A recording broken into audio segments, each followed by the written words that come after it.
Everyone form a single line. Have your documents ready. Move forward. Future of direct selling या network marketing. आज हम आपकी direct selling को लेकर वो आंखें खोलेंगे जो अभी तक बंद है, और इसे देखने के बाद डायरेक्ट सेलिंग से नफरत नहीं मोहब्बत करोगे। It's my challenge. भारत के लाखों घरों में एक कहानी रोज जन्म लेती है। एक ऐसा लड़का जिसके पिता किसान होते हैं, माँ उम्मीदों का दीपक जलाकर उसे पढ़ाती है। वो पढ़ता है, संघर्ष करता है, सरकारी नौकरी का सपना देखता है, लेकिन सालों की मेहनत के बाद भी जब हाथ खाली रह जाए तो इंसान क्या न करता। क्या वो हार मान ले या फिर किसी नए सपने के पीछे भागता। यह कहानी एक ऐसे साधारण लड़के की जो असाधारण सपनों के पीछे भागता रहा और थक हार कर सक्सेस को उसके पीछे आना ही पड़ा। हालांकि शुरुआत भले ही अजीबो गरीब था, लेकिन जब रिजल्ट आया तो सबके होश उड़ा दिए। भारत के एक छोटे से गांव से आता था रवि। उसके पिता एक छोटे से किसान थे और 4 लोगों का परिवार और थोड़ा जमीन था। बरसात अच्छी हो जाए तो साल अच्छा निकल जाता, वरना कर्ज बढ़ जाता। रवि बचपन से ये सपना देखता आया था। जब भी उसके पिता खेत से थके हुए लौटते तो माँ बस यही कहती, बेटा पढ़ ले ताकि तुझे खेत में ना उतरना पड़े। बस यही बात रवि के दिल में बैठ गई। रवि का स्कूल गांव से 5 किलोमीटर दूर था। वह रोज साइकिल से स्कूल जाता। ड्रेस पुरानी थी, किताबें भी किसी और से पुरानी ली हुई थी, लेकिन सपना बड़ा था। किसी तरह उसने 10वीं पास की। फिर लोगों ने कहा अब पढ़ाई छोड़ दो, पिता की मदद करो। लेकिन उसके पिता बोले, नहीं, मेरा बेटा पढ़ाई नहीं छोड़ेगा, मेरा बेटा पढ़ेगा। कर्ज लेकर उन्होंने उसे 12वीं तक पढ़ाया। 12वीं के बाद रवि ने बीए में एडमिशन लिया और वह शहर चला गया सरकारी नौकरी की तैयारी करने के लिए। उसका लक्ष्य था एसएससी, सीजीएल, रेलवे, बैंकिंग में सक्सेस पाना।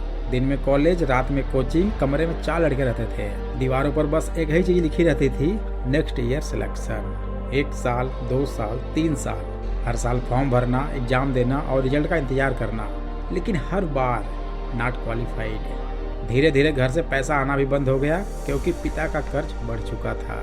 और फाइनली 5 साल तक रवि के पास कुछ भी नहीं बचा, न पैसे न आत्मविश्वास। आखिरकार रवि ने एक प्राइवेट कंपनी में नौकरी पकड़ ली।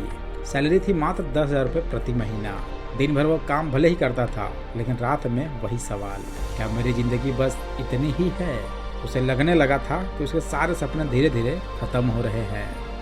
एक दिन उसके ऑफिस में एक नया लड़का मिलता है। वो लड़का उसके पास आता है और बोलता है, भाई तुम नौकरी के लिए पैदा नहीं हुआ।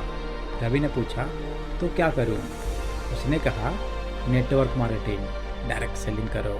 फिर उसने रवि को बड़े बड़े सपने दिखाए, car, foreign trip, passive income, financial freedom, और लास्ट में एक लाइन जो रवि के दिल में बैठ गई, अगर 5 साल नौकरी में लगा सकता है तो भाई 3 साल अपने सपनों को क्यों नहीं दे सकता।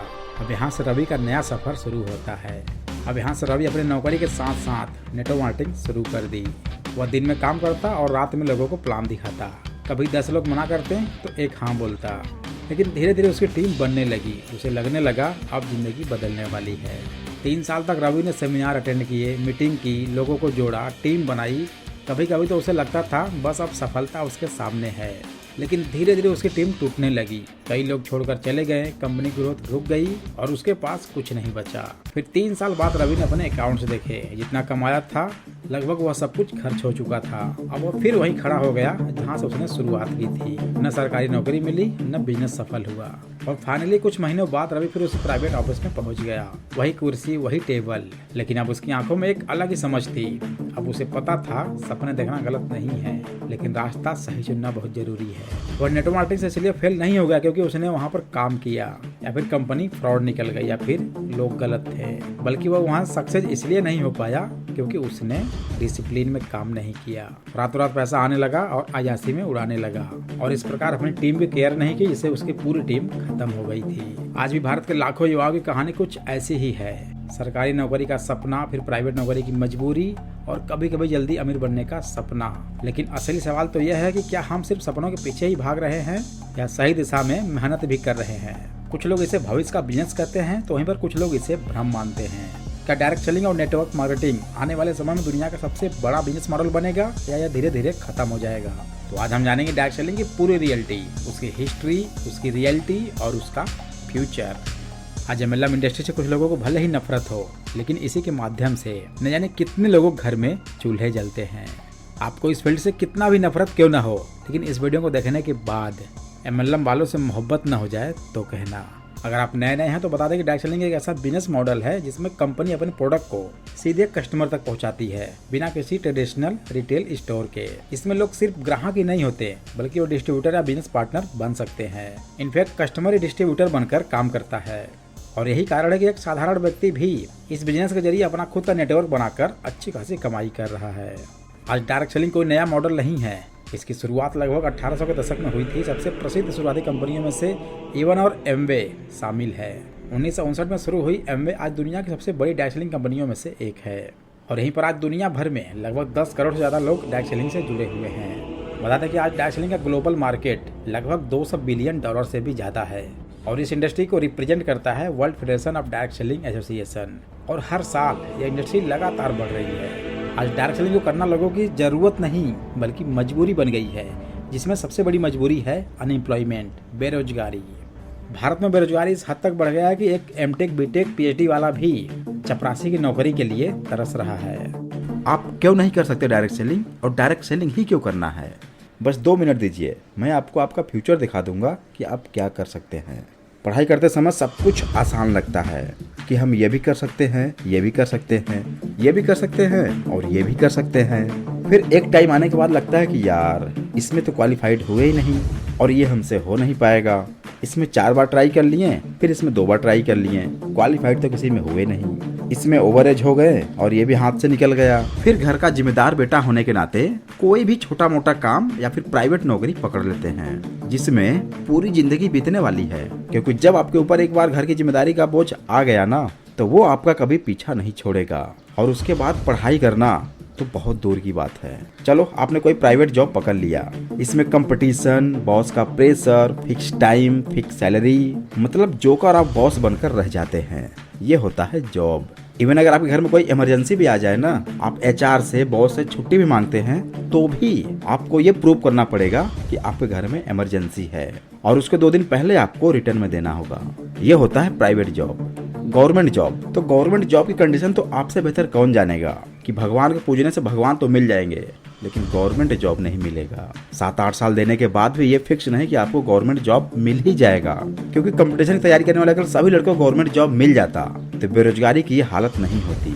आज भारत में बेरोजगारी की हालत यह है कि हर एक गांव के हर एक घर में एक ऐसा प्राणी बैठा हुआ है जो बेरोजगार है। उसे तलाश है एक अच्छे नौकरी की, एक अच्छे काम की, जिसके पास स्किल्ड भी है, टैलेंट भी है, कमी है तो बस एक अच्छी नौकरी की। न्यू बिजनेस स्टार्टअप, इसके लिए आपको चाहिए पैसा। तो भैया अगर आपके पास इतना पैसा होता तो शायद आप कंपटीशन तैयारी करने के लिए बाहर नहीं जाते हैं। तो न्यू बिजनेस स्टार्ट करने के लिए या तो आपके पास अच्छा खासा पैसा हो या तो आपके घर में कोई ट्रेडिशनल बिजनेस चल रहा हो जिसे आपको बस हैंड ओवर करना है। रियल एस्टेट, शुरू के 3, 4, 5, 6 महीने तक आपको इनकम 0 मिल सकती है। क्लाइंट मिलना डिफिकल्ट होता है, लोग ट्रस्ट इजीली नहीं करते। यहाँ पेशेंस और कंसिस्टेंसी सबसे बड़ा गेम है। आपको डेली अननोन लोगों से बात करनी पड़ती है। नेगोशिएशन, कन्वीनियंस, फॉलोअप सब स्ट्रॉन्ग होना चाहिए और इसमें आपको फील्ड वर्क ज्यादा करना पड़ेगा, घर दिखाना पड़ेगा, साइट विजिट, बिल्डर मीटिंग, हर दिन 8 से 10 घंटे बाहर रहना पड़ सकता है, क्योंकि ये डेस्क जॉब नहीं है। क्योंकि इसमें भी वही कंडीशन है, 10 लोगों से मिलोगे तो 8 से 9 लोग ना बोल देंगे और कभी कभी तो डील लास्ट मोमेंट पर कैंसिल हो जाती है। इसलिए इसमें मेंटली स्ट्रांग भी रहना पड़ता है। ये फास्ट मनी का गेम नहीं है, इसमें एक डील क्लोज होने में 1 से 6 महीने भी लग सकते हैं। फिर आप ये भी बोलोगे कि यार इसमें अगर ऐसा कुछ है तो लोग करते क्यों हैं इसे? तो देखो, इसमें हाई इनकम पोटेंशियल है। एक डील में ही 50,000 से 5 लाख 10 लाख रुपए कमा सकते हो, क्योंकि इसमें कोई भी इनकम फिक्स नहीं है, सैलरी कैप नहीं है, जितना काम उतना पैसा। नेटवर्क से आपका सर्कल स्ट्रांग हो जाता है। बिल्डर, इन्वेस्टर, रिच क्लाइंट, इन सबसे आपको अच्छा रिलेशन बना के रखना पड़ेगा। ओवरऑल रियल एस्टेट उनके लिए नहीं है जो जल्दी पैसा चाहते हैं, जो रिजेक्शन से डरते हैं, जो कंसिस्टेंट नहीं रहते, जो एफर्ट नहीं करना चाहते हैं। आपको लगता होगा कि यार हीरो एक्टर बनना आसान है। भाई मेरे, आज के टाइम में हीरो एक्टर बनना कितना मुश्किल हो गया है ना, ये शायद मैं आपको इस वीडियो में बता पाऊँ। सबसे पहले तो इस इंडस्ट्री में आपको डायरेक्टली एंट्री मिलना बहुत मुश्किल है।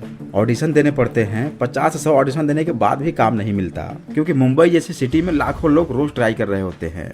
आपका लुक्स, हाइट, बॉडी, वॉइस सब कुछ जज होता है। इसमें आपको नो ज्यादा सुनना पड़ेगा, क्योंकि आप फिट नहीं हो आसानी से बोल दिया जाता है। तो इसमें आपको रिजेक्शन की लाइन में बहुत दूर खड़ा होना पड़ेगा। इवन बिग एक्टर जैसे शाहरुख खान और नवाजुद्दीन सिद्दीकी भी स्टार्टिंग में रिजेक्शन को फेस किए हैं। 1 से 2 साल नहीं, कभी कभी 5 से 10 साल भी स्ट्रगल करना होता है, तब जाके इसमें बड़ा ब्रेक मिलता है। तो इसके लिए आपकी फाइनेंशियल कंडीशन बहुत अच्छी होनी चाहिए, क्योंकि स्टार्टिंग में फिक्स्ड इनकम नहीं होती। ऑडिशन, पोर्टफोलियो, क्लासेज सब में पैसे लगते हैं, क्योंकि इसमें आगे बढ़ने के लिए एक्टिंग स्किल जरूरी है, राइट कंटेंट मिलना भी जरूरी है, और थोड़ा लक भी रोल प्ले करता है। हाँ, यहाँ पर एक चीज़ है कि एक ही रोल और आप स्टार बन सकते हो। Ads, films, brand deal, overnight करोड़ों तक अर्निंग। तो ये उनके लिए नहीं बना जो रिएक्शन को हैंडल नहीं कर पाते हैं, जो पेशेंस नहीं रखते हैं, जो सिर्फ फेम के लिए आते हैं। और आज तो इस इंडस्ट्री में नेपोटिज्म सबसे फर्स्ट। आपके पास कितना भी अच्छा टैलेंट, स्किल्ड क्यों ना हो, अगर आप नेपो किड्स नहीं है तो आपको लाइन में बहुत पीछे खड़ा होना पड़ेगा। हाँ, अगर आपका अच्छा परफॉर्मेंस है, अच्छा एक्टिंग है, तो आप आगे निकल सकते हैं, बिकॉज नेपोटिज्म इज फर्स्ट। अगला है एथलीट्स, प्लेयर। क्रिकेटर बनना आसान लगता होगा। क्रिकेट एक ऐसा फील्ड है जहां पर मात्र 11 प्लेयर ही होते हैं। अगर हम एक्स्ट्रा को ऐड कर लेते हैं तो 12 से 15 प्लेयर हो जाते हैं। तो इसमें कंपटीशन कितना तगड़ा हो सकता है आप खुद अंदाजा लगा सकते हैं। ये एक ऐसा फील्ड है ना जहां पर आपको अच्छा और हमेशा अच्छा ही करते रहना होगा। आपको अपने फॉर्म को हमेशा बरकरार बनाए रखना ही होगा। किसी 1-2 मैच में नहीं चले तो लोगों की गालियां, और 2-4 मैच खराब हुआ तो सीधा बाहर। हालांकि ये तो तब होगा जब इस टूर्नामेंट में आपकी एंट्री हो पाएगी, लेकिन उससे पहले आपको कितनी प्रॉब्लम फेस करनी पड़ेगी, जिसकी रियलिटी यह है कि आपके पास 15 से 20 लाख रुपए भी होने चाहिए अंडर 15 या अंडर 19 में मात्र एंट्री करने के लिए। तब जाके आप अंडर 19 के बाद IPL वगैरह खेल सकते हैं। हाँ, ये भी है कि एक बार अगर चल गए तो कहानी कुछ और हो जाएगी। और लास्ट में बचता है मजदूरी, दिहाड़ी। तो भाई मेरे, अगर इतना पढ़ लिखने के बाद मजदूरी ही करना है तो यार पढ़ाई इतना किस काम का। मेरे कहने का मतलब यह है कि अगर इतना पढ़ने लिखने के बाद भी मजदूरी ही करना था तो ये तो और पहले भी कर सकते थे, क्योंकि मजदूरी करने के लिए पढ़ाई की जरूरत नहीं पड़ती। जरूरत पड़ती है मेहनत की, एफर्ट की, तपती धूप में काम करने की हिम्मत की। तो ये सभी ऐसे फील्ड है जहाँ पर ये तय करता है कि आप किस लेवल तक हैं। दैट मीन्स कहाँ तक आप एफर्ट कर सकते हैं, कहाँ तक अपने आप को लेके जा सकते हैं, और आपकी एबिलिटी या आपकी कैपेबिलिटी कहाँ तक है। तो आप खुद चूज कीजिए कि आपको क्या करना है, आपको किस फील्ड में जाना है। हालांकि बुरा तो डायरेक्ट सेलिंग इंडस्ट्री भी नहीं है, जहाँ पर बिना क्वालिफिकेशन, बिना किसी बड़ी डिग्री के ज्वाइनिंग मिल जाती है। अब इन सब के अलावा एक नया वे है पैसे कमाने का, जो आज के टाइम में सबसे आसान है, और वो है social media. YouTube, Facebook, Instagram reels बनाकर आप पैसे कमा सकते हैं, अगर आपके अंदर एबिलिटी, क्वालिटी और इतना एफर्ट करने की क्षमता है तो। नए नए आइडियाज, नए नए क्रिएटिविटी के साथ हर दिन एक नया कंटेंट जो आपको बेहतर बनाएगा। बाकी स्टॉक मार्केट, ट्रेडिंग वो पैसे वालों के लिए है। इस वीडियो को अपने लोगों तक, अपने टीम तक, या फिर जिसे आप उचित समझते हैं उन तक शेयर जरूर करना। ये आपकी रिस्पॉन्सिबिलिटी है, जिससे सभी लोगों को पता चले कि डायरेक्ट सेलिंग का आने वाला फ्यूचर कैसा होने वाला है। फिर मिलते हैं नेक्स्ट वीडियो में, तब तक के लिए thanks for watching, wish you all the best.